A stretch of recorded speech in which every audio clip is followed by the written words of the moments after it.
of 2024. Right. तो आइए उनसे जानते हैं उनकी strategy. So Rahul, first of all congratulation zoology honours. और आपने फाइनल सेमेस्टर मतलब फाइनल ईयर खत्म होने से पहले सीयूटी एग्जाम क्लियर कर दिया। सबने बोलता था कि आईआईटी जैम की सिलेबस और सीयूटी का syllabus. So hello everyone and welcome to the YouTube channel of IFS. आज हमारे साथ एक बहुत ही स्पेशल गेस्ट जिन्होंने हाल ही में अपना सीयूटी एग्जाम क्लियर किया है। तो आइए जानते हैं उनसे उनकी स्ट्रेटेजी कि उन्होंने ये एग्जाम क्लियर करने के लिए किस तरीके से प्रिपेयर किया था, कब से इन्हें प्रिपरेशन स्टार्ट की थी। तो आइए उनसे जानते हैं उनकी strategy. So Rahul, first of all congratulation for your success. Thank you sir. आप अपना थोड़ा सा इंट्रोडक्शन दीजिए हमारे व्यूअर्स के लिए। सर मेरा नाम राहुल सिंह है, मैं वेस्ट बंगाल से हूँ। कैलकाटा यूनिवर्सिटी के अंडर में पढ़ता हूँ। बीएससी फाइनल सेमेस्टर में हूँ, जूलॉजी ऑनर्स। Zoology honours. और आपने फाइनल सेमेस्टर मतलब फाइनल ईयर खत्म होने से पहले सीयूटी एग्जाम क्लियर कर दिया। तो आपने इस एग्जाम के लिए प्रिपरेशन कब से स्टार्ट की थी? सर एक्चुअली मैं आईआईटी जैम के लिए प्रिपरेशन स्टार्ट किया था in the middle of the April of 2024। Right. तो हाँ, तो आईआईटी जैम के लिए पढ़ता था, तो सबने बोलता था कि आईआईटी जैम की सिलेबस और सीयूटी का सिलेबस एक ही होता है, 90 to 90% एक ही होता है। हाँ। तो उस हिसाब से पढ़ता था और आपकी पर जैम हाँ बोलिए। जैम की बात जो जितना टाइम था उसी टाइम सीयूटी के लिए प्रिपेयर किया था मैं। राइट। आईएफएस के वीडियो था और आईएफएस की वीडियो। यूट्यूब से देखा। Right right. और आपकी प्रिपरेशन स्ट्रेटेजी क्या थी एग्जैक्टली? आपने क्या स्ट्रेटेजी फॉलो की थी through out the past 6 months? Last 6 month तो पहले तो सिलेबस को कंप्लीट किया सर। राइट। सिलेबस को कंप्लीट करने के बाद पहले लास्ट 2 मंथ्स में सिर्फ क्वेश्चन प्रैक्टिस में ध्यान दिया और इम्पोर्टेंट टॉपिक्स को रिवाइज किया सर। इंपॉर्टेंट टॉपिक्स को रिवाइज किया। और आपने सिलेबस किस तरीके से कवर किया था? यानी आपने पहले इजी टॉपिक किए थे, फिर टफ टॉपिक किए, या फिर पहले मेजर और फिर माइनर टॉपिक्स? किस तरीके से आपने सिलेबस को कवर किया था? सिलेबस ऐसा मुझे नहीं लगता था, मैं सारे टॉपिक पढ़ता था।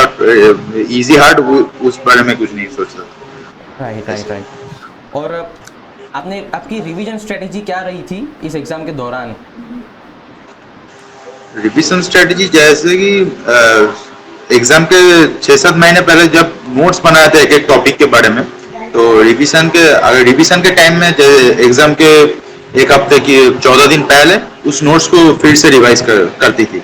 और एक टॉपिक को देखता कि सेल बायोलॉजी के टॉपिक को रिवाइज करता था, तो मैं उसी एक मॉक टेस्ट देता था कि क्वेश्चन प्रैक्टिस कर लेता था यूट्यूब से। ऐसे करके एक एक टॉपिक क्लियर करता था। Right right.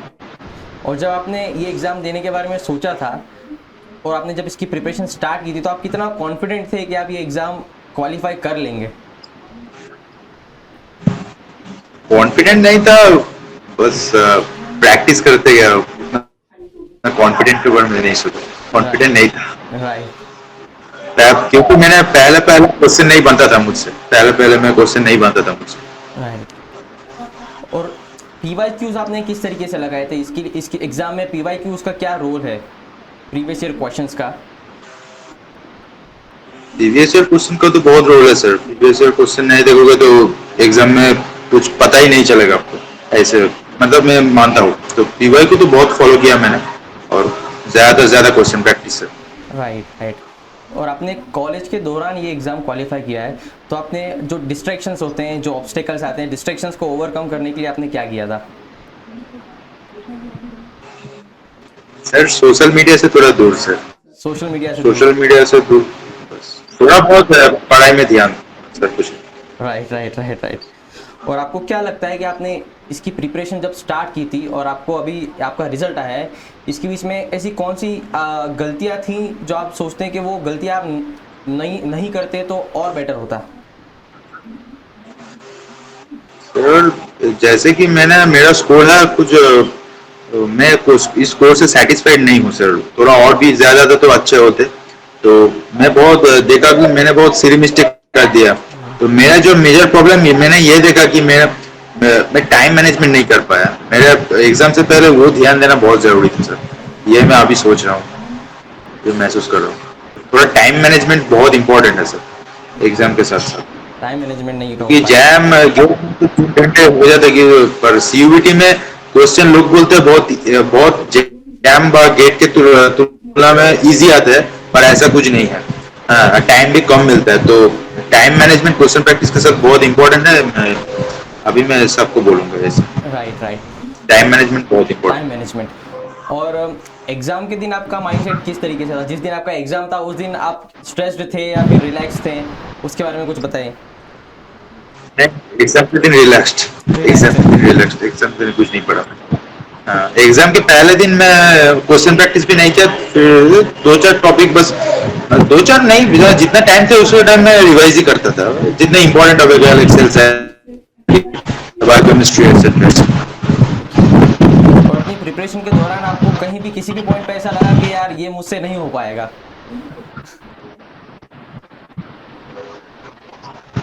हाँ, कभी कभी लगता था, क्योंकि कभी कभी न्यूमेरिकल्स में अटकते थे। मैंने जैसे कि मैंने बोला कि मैं जैम के लिए प्रिपेयर था, तो जैम में न्यूमेरिकल्स तो बहुत आते थे, तो तब न्यूमेरिकल्स बहुत सॉल्व नहीं होता था, तो उस टाइम पे थोड़ा आते थे, पर सीयूटी में उतना ये नहीं आया। मैंने क्वेश्चन प्रैक्टिस में ज्यादा ध्यान दिया। और ऐसे कौन से टॉपिक्स थे जो आपको डिफिकल्ट लगे, या फिर आप बोलेंगे ऐसे कौन से टॉपिक्स थे जो डिफिकल्ट लगे, इजी लगे? आपके सब्जेक्ट की बात करें हम। Like,